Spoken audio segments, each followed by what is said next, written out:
Merci pour cette question qui va permettre d'approfondir sur la thyroïde et je vous encourage à partager vos expériences en commentaire. Alors cette personne me dit parfois je suis en hyperthyroïdie et parfois je suis en hypothyroïdie. Et c'est vrai que ce n'est pas rare de basculer entre l'hyper et l'hypothyroïdie. En fait, lorsqu'il y a un événement dramatique, car il s'agit souvent de mémoire d'événements dramatiques, on peut avoir un double ressenti vis-à-vis du temps, vis-à-vis de la rapidité.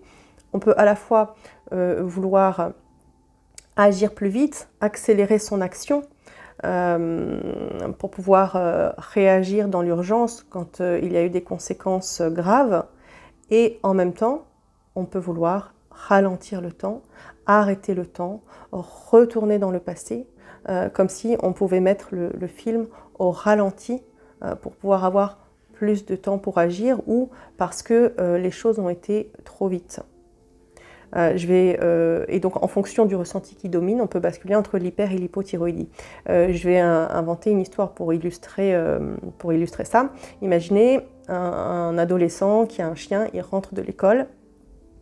Et puis le chien réclame son attention, le chien veut sortir, mais il n'a pas le temps parce qu'il a un devoir à faire, et il a peur de ne pas avoir le temps de finir son devoir, donc il se dit je m'occuperai du chien après, et il se met à travailler.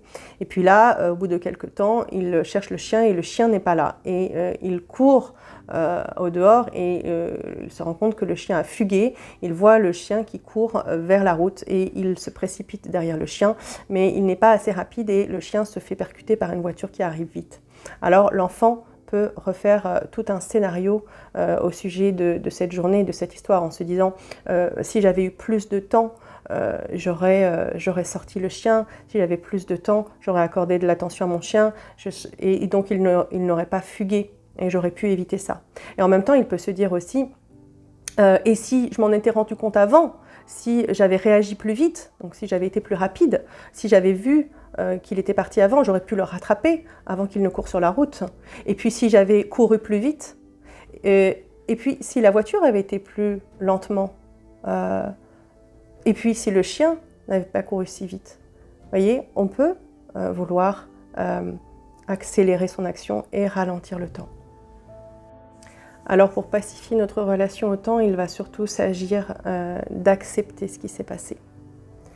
D'accepter que les choses se soient passées ainsi, d'arrêter de vouloir réécrire l'histoire et de lâcher l'illusion d'avoir du pouvoir sur les événements et sur le temps.